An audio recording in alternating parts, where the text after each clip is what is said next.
Hey guys, so let's go into a little bit more detail with Vo2 Max training and anaerobic threshold training and how to elevate them, okay, improve them for yourself or for your athletes. And they're both really, really important. They have similarities, but they also have some differences too. But they're integral parts of a training plan, whether you're a middle distance runner or a distance runner or a long distance runner. So if you train for the half marathon or the marathon, doesn't matter. These components of training are important for everybody.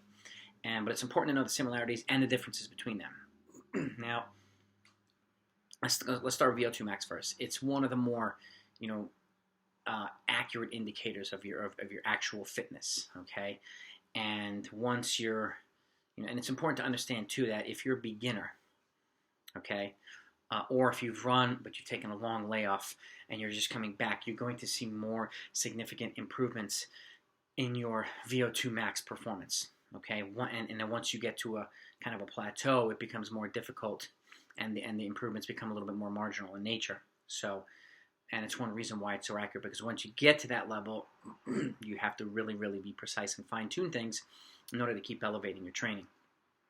Okay, the work to recovery ratio generally is about 1-to-1, meaning if you're running a minute hard, you run a minute easy. If you're running 3 minutes hard, you're running 3 minutes easy. And generally, at least from my experience, and I've coached athletes for over 20 years at all levels, I like to cap it at 4 minutes hard. The only time I go beyond 4 minutes is when I have marathoners or someone training for a marathon do Vo2 Max Mile Repeats. And I only have them do generally 5 of them. And they're generally about 55 to 60 seconds per mile faster than the actual marathon pace you're running, for the most part. Once you get to a really, really fast, then the gap closes a little bit, but it's significantly faster than your goal marathon pace, and you have a 5-minute recovery in between each. But for the most part, I cap it at 4 minutes. It's good to start at 30 seconds, and you can make these a fartlek run, okay, where it's called speed play, and you're doing a continuous run where let's say you do 10 times 30 minutes hard, with a 30-minute easy recovery jog afterward, and then you build towards 12, you build towards 20, you can even go 2 sets of 10 over time, and then at a certain point you kind of progress towards 1 minute hard and 1 minute easy, trying to maintain the same pace, which is a sign of progress. I actually love the 1 minute hard and 1 minute easy fartlek, particularly for my marathoners. It's a great Vo2 Max session for marathoners. It's also a great way of kind of promoting speed development within the training, and the more rapid running you're infusing into the training, the more efficient your runners can become in terms of their stride and their posture. And as the reps get longer and races get longer, and I say this in a lot of my videos, energy preservation becomes that much more important. The more efficient you are in the longer races, the more you're conserving energy and the less wasted energy you have, putting you in a position to run well when you're really, really tired.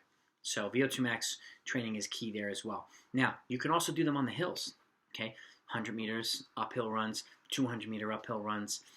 Now, with the ratio being generally 1-to-1, it's close to it, because as you're running a hard 1 minute uphill, you're naturally going to go down a little bit faster, even if you're holding back a little bit. But it'll get you back to the starting point around the same time or close to it. And it's another great workout to do. And these Vo2 Max sessions I like to do early in the week. So let's say you have a Tuesday, Friday workout schedule. I like to do them on Tuesday, kind of the shorter, faster, more intense bouts of training, and then complement them with tempos or anaerobic threshold, which we'll talk about in a second, and in the latter part of the week. Okay, we have 2 minutes hard, 2 minute easy, 3 minute hard, 3 minute easy. As long as the work to recovery ratio is 1-to-1, or as close to it as you possibly can, then it'll become a true Vo2 Max session. And again, I encourage you to cap it at 4 minutes. The improvements kind of after that can start to trend downward, which is why I only recommend doing anything over 4 minutes when you're training for the marathon to be mile repeats, and only 5 of them. So it's a great session. But a couple, and I'm going to look at my training book here to make sure I'm not missing anything. Steady state runs, again, 4 minutes max length. Hill reps, flat running, you can even do rolling fartleks. And the rolling fartlek is actually great because if you're running a road race, let's say a half marathon or a marathon, and it tends to be rolling in nature, this is a great way of getting in Vo2 Max work while simulating race conditions, okay? To get used to the undulating terrain, the fluctuation in pace, the elevated heart rate that comes with Vo2 Max training. This is a lot more intense bout than a tempo run or anaerobic threshold training, cruise intervals. So it's a different, it's a different effect on the body, and it requires a different recovery, which is generally why I do 2 recovery days in between. Okay, and again, I generally do 1 workout in a race week, or week where you're racing, and I do 2 in a non-race week.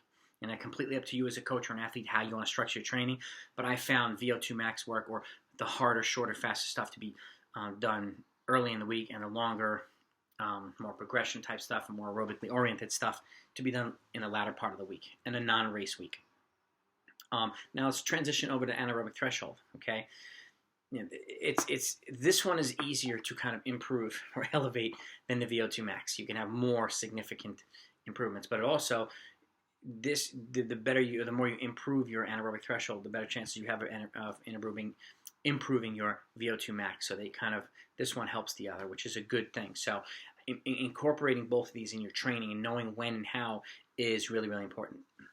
The work ratio here is generally, for the most part, 2 to 1.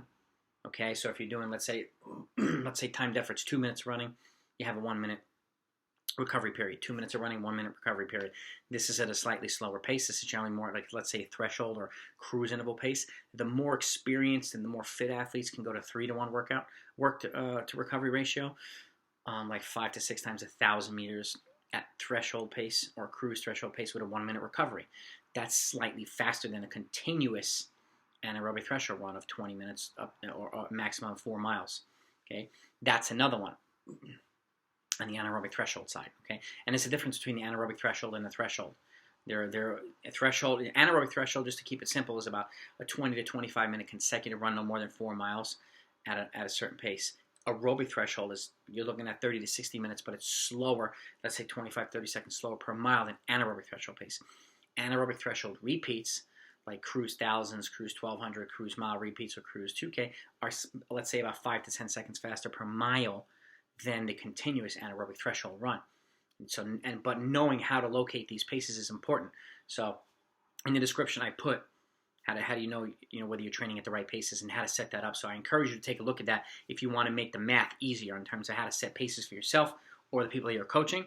Watch those videos from beginning to end. I break everything down from 8 minutes mile to 4 minutes for the mile in 20-second increments.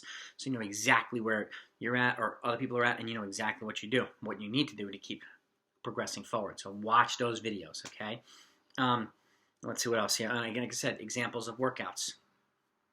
5 times 1,000, 6 times 1,000, 4 times a mile, 5 times 1,200, things like that. And let's take you over to the whiteboard so you can actually see how things are laid out here, okay? Get that, set you up here. Get that glare out of there. All right, there we go. Okay, Vo2 Max. Like I said, it's an accurate indicator of your fitness. It tells you when your oxygen consumption is at its highest, okay?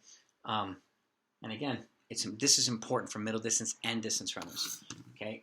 Whether half milers are doing 1,000-meter repeats with a 3-minute recovery, let's say 5K pace, really good workout for middle distance runners, okay? Particularly in the fall, if you're running cross country, great workout to transition from cross country to track. 1,000-meter repeats with a 3-minute recovery, okay? The work to recovery ratio again is 1 to 1. The 1 minute hard, 1 minute easy fartlek is a really popular one for me. I use it for 10K, half marathon, and marathon training, but you can use it for 5K training as well.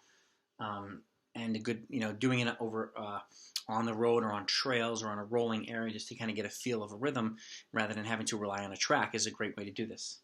Okay, another example is 3 minute hard, 3 minute easy, like 5 times 1,000 with a 3-minute recovery or something like that. 30 seconds hard or 30 seconds easy. This is if you're somebody, is a beginner, it's a great workout to start them with. And you could do it a couple of weeks in a row, at least 4 to 6. Let them adapt to it before moving up to a minute hard, minute easy. Give an adaptation phase of 4 to 6 weeks before you make any transition in terms of distance or volume, okay, or intensity. Uphill running, like I was saying, 100-meter to 200-meter repeats for now. Some folks can go longer. This is another great way of developing leg power, getting an additional Vo2 Max work, and callousing the body to make flat running easier, but make harder running easier as well. And again, it's a great way of simulating good rhythm, okay? Going from flats to uphill, simulating good rhythm. but also good posture, staying upright but leaning into the hill. It's also important to learn on the flip side how to run downhill. You're actually going to lean into the downhill and become perpendicular with it, which will take the stress off your knees, off your Achilles, off your lower back, rather than providing a braking mechanism and kind of leaning back. You can let it go. Okay, you can let it go. And again, uphill running is not as tough on the legs as hard flat running too. So it does have added benefits in so many different areas. Okay, like I was saying, the max distance is 4 minutes in my experience, and with the exception of mile repeats, if somebody's training for the marathon, and I cap it at 5 times a mile with a recovery anywhere between 3 and 5 minutes, but closer to 5. 3 for the more fit and experienced athletes. Okay, and moving over here to anaerobic threshold, again, you can elevate the anaerobic threshold more rapidly than you can elevate the Vo2 max. Okay, and again, improving the anaerobic threshold also helps to improve your Vo2 max. Okay, so working this on a regular basis helps both. Okay, the work to recovery ratio is 2 to 1 for the most part, but for the fitter, more experienced runners, it's 3 to 1, like I was saying. And some examples of that would be 2 to 3 minute hard efforts with a 1 minute easy recovery, continuous running. Okay, and there's certain ways you could do that too. You could repeat that workout again and either run the harder efforts hard or the easy efforts slightly faster. The goal is running the same amount of efforts, but trying to run that segmented, let's say it's a 4 mile block, try to run that section a little bit faster next time. It's a sign of progress. Okay. Another example is 6 times 1,000 cruise repetitions with a 1 minute recovery, 20 minute continuous anaerobic threshold run. 5 times 1,000 cruise. 5 times 1,200 cruise reps with a 1 minute 15-second recovery, or 4 times a mile cruise reps with a 1:30 recovery. And one piece of advice too, if you're progressing, I'd stay at the same pace for this, and this, if you're doing them all within the season, and you can. If you look at a lot of my training plans, whether it be 10K or marathon, stuff like that, you'll see that I have this. And the great thing about it is progressing from this to this to this, you're spending more time in the threshold zone. You're getting more benefit every time you do it, okay? And it's a good sign of progress. And if you can get to that point where you can run these at the pace you ran those, then that's a real good sign of fitness progress. But I would still let time trials or races indicate whether you can run faster in workouts, okay? Let an indicator tell you whether to start training faster, essentially. So here's some stuff about Vo2 Max anaerobic threshold. Let me know what you think. I hope you found it helpful. These are really, really important things. And if you look at my training schedules too, my training programs, I'll put a bunch in the description. You'll see a lot of my shorter, faster stuff is early in the week with a couple of recovery days, and then my longer stuff is at the end of the week if you're not racing, okay? And then leading up to the long run, in which I like to do my short, for the most part, short and sweet, or short and fast workout after the long run to kind of put the zip back in the legs to transition to a longer workout, to transition into the long run, to in turn repeat, okay? It's a good cycle, and I found it really, really helpful. But again, you do what you feel is most appropriate for yourself or for your athletes. So hope you found this helpful. If you did, hit the thumbs up. If you haven't subscribed yet, you want good running content, please hit that subscribe button too. It's really helpful to the channel's growth and lets other people know that the channel exists. So I have a lot of other good videos coming, so you're not going to want to miss them. So make sure you hit that notification if you want to know when they're coming. Have a great week. Train hard. Thanks for watching. Talk to you next time.